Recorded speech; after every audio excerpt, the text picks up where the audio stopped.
Hi Year 12 class. I'm just going to try something new, try and work through a bit of Hamlet outside of class so that we can do more interesting things in class. I've never done this before, so bear with me, the technology might not work.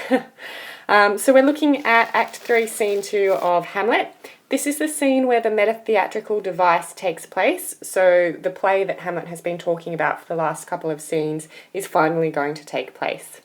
It is quite a long scene, so I'm just going to skip pretty quickly through parts that I don't think are necessary for our approach, and then focus on the more important parts for our purposes. So this first part here is where Hamlet is giving very detailed advice to the actors about how to act. It's pretty self-referential because, of course, Hamlet himself is really an actor. So Shakespeare's breaking that fourth wall in the theatre, and it would have been quite funny to his audience to see an actor pretending to be Hamlet giving advice to an actor pretending to be an actor. It would have been quite relevant. So it just kind of goes on. He's being quite specific, quite detailed there. So then there's a little bit there that is relevant. So here, where he says the purpose of playing, whose end both at the first and now was and is to hold, as it were, the mirror up to nature. So he's basically saying that the purpose of the play that he's put together is to comment on reality, to reflect a real situation. And since Hamlet is in itself a play, Shakespeare is making that same comment about the play Hamlet. So I guess the question that we are trying to answer through this module is exactly what is this play reflecting back at us? What's the main theme? What's the point that Shakespeare wants you to get out of watching this? The point that you apply to your own life based on this play. So then it just keeps going on. There's more advice here. So just a continuation of the same idea, the same sense of humour there. Then you have Polonius, Rosencrantz and Guildenstern come in, and they just have a bit of a chat about the fact that they're about to have the play. Then we have Horatio come in, and because the others have left, Hamlet and Horatio are able to have some open and honest conversation. So we have one important quote there in terms of Hamlet's relationships with other people. So don't forget, our theme of this play is betrayal because, of course, Hamlet feels betrayed by everyone around him except Horatio. And here is a good example of how he trusts Horatio and how he feels about Horatio. So this line here, Horatio, thou art even as just a man as ever my conversation coped withal. So when he says just, what he really means is honourable. So he's saying that Hamlet is the most honourable man he's ever had the opportunity to speak with. He's the most trustworthy man he's ever met. And then Hamlet goes in further down here, goes into a monologue where he starts off talking about why he values Horatio. So basically he says that he has no reason to lie about why Horatio is a good person because Horatio is his social inferior. So he says, for what advancement may I hope from thee? So he's saying why, if Horatio has nothing that he can give Hamlet, so why would Hamlet bother lying to him? So it's really a very social hierarchy comment there to say that it's a result of Horatio's lower position, an inferior position in Denmark society, that Hamlet is able to trust him and is able to be nice to him. And then he goes on to say that the reason why he does trust Horatio as well as the social hierarchy issue is that Horatio has his blood and judgment well commingled. So I'm just highlighting that there. So he also says that Horatio is not passion's slave. So he's basically, this isn't just about Horatio. You can come out and generalise about what Hamlet thinks about humanity in general and what he thinks about what makes a good person. So it relates back to the underlying reason for Hamlet's uncertainty, which is one of the key themes of the play, because it shows that he is not uncertain because he is a coward. He is uncertain because he values intellect and reason, and he doesn't want to behave rashly based on emotion, which is referred to here as blood or passion. You can notice that he uses that derogatory term slave to describe people who act as a result of emotion. So you can see that Hamlet really is following the ideal of intellect over emotion. And again, that links back to the time period when Shakespeare was writing and that shift from feudal values to more Renaissance values. So it's quite an interesting quote. So then he changes the tone of the speech here. So instead of complimenting Horatio and revealing how he feels about the intellect versus emotion issue, he goes back into giving the detail about his plan for the play. So basically he says that because he trusts that Horatio is very calm and doesn't act on emotion, he tells Horatio that he's going to put this play on and watch Claudius's reaction and judge Claudius's guilt based on that.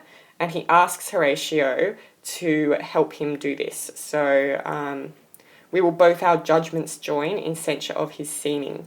So notice that word again, seeming, which emphasises that split between appearance and reality, and that idea that you can't necessarily trust how someone appears, but they're hoping that in the heat of the moment Claudius will react in a guilty way. So Horatio is basically going to act as Hamlet's safeguard to make sure that Hamlet doesn't let his desire for revenge colour his understanding of Claudius's reaction. So then we have the bulk of the actors enter again. So we have King Claudius, Queen Gertrude, Polonius, Ophelia, Rosencrantz, and Guildenstern. The first little bit of conversation here is just Hamlet making fun of Claudius and then Hamlet making fun of Polonius. So it's a bit of comic relief for the audience. It's not really important apart from showing Hamlet's disdain for these two characters. Then further on, Queen Gertrude asks Hamlet to sit next to him, and he says that he's metal more attractive, as in he wants to sit next to Ophelia, he's more attracted to Ophelia, which obviously Polonius is very excited about. Then we have the next section of this scene, which is marked by a lot of banter. In particular here, we have a fairly substantial amount of really inappropriate sexual innuendo from Hamlet aimed at Ophelia. The reason why it's inappropriate is mostly because of Ophelia's status. Ophelia, while she is inferior to Hamlet, is actually still quite a significant and important person in Denmark. She's the daughter of the king's advisor, so it's really inappropriate for Hamlet to be publicly shaming her like this and to be making comments about her sexuality. So it's deeply embarrassing for her, and it's wildly inappropriate and derogatory as well. So I'm just going to go through and highlight some of the sexual innuendo for you. I'm not going to explain it in depth. I think you can figure it out for yourself. He offers to sort of lie in her lap, and then he makes a pun here about country matters. You can figure that out yourself. He also makes a joke about the fact that women have nothing between their legs there, which, very funny. And then he goes on, there's just more innuendo. What is interesting is that in part of this, we can see his compression of the time period between the death of King Hamlet, Gertrude's remarriage, and the current events. So he says that my father died within these 2 hours, which is obviously not true. And so Ophelia corrects him, nay, 'tis twice 2 months, my lord. So she's pointing out that no, her father, Hamlet's father died 4 months ago. And then Hamlet again ignores that and says 2 months ago. So we can see here that his grief is compressing that period of time for him. He's emphasising the horror of Gertrude's remarriage by emphasising how soon it has happened after the death of his father. So it also means as an audience it's really difficult for us to actually understand the time frame of events because we can't follow it. So moving on, we then have this section which I find very interesting.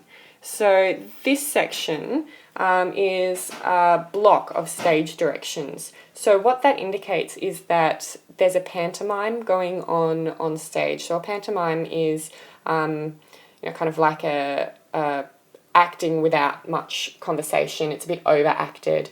So you can see that in this pantomime there is the visual imagery of flowers. So that ties in with the garden imagery that we've had from Act 1 with the weeds and things like that as well. You can also see that the use of that whole big block of stage direction links into the whole underlying theme of words or intellect versus action or emotion, because this is obviously all action without words, but again, it's false action, it's seeming action because it's just a play. So that's quite interesting as well. It's a good idea if you can talk about stage directions as well as being able to quote from the play in your response, because stage directions come under the category of form. So that's quite useful. So we just go on from there. Ophelia wants to know what was going on with that, and Hamlet says, oh, well, the play's about to start. That was just, a taster. And then he, again, makes another sexual innuendo comment, again, very inappropriate, and she just kind of ignores him and goes on. She does comment to him that the play so far has been brief, it's been short, and his response to that is as woman's love. So you can see there that he's quite bitter. You can get that bitter tone out of that both his mother has remarried so quickly, so her love for King Hamlet was brief, and Ophelia, of course, has rejected him at the beginning of Act 2 under the advice of Polonius and Laertes, so he's quite bitter about that. So you can see he's taken the actions of Ophelia and Gertrude and he has generalised those to all women. So now it's not that Ophelia and Gertrude love in an ineffectual way, it's now that all women love briefly. No women, according to Hamlet, can experience true love. And you can see him doing this with a lot of the other characters as well. So what we have happening here, so we have basically the player king and the player queen are just declaring their love for each other. And then the player king here says that he thinks he's going to die soon. And then the player queen replies by saying that she's not going to remarry after he dies, and she has an exclamation that if she marries for a second time, she should be cursed. So she's calling a curse on herself if she remarries.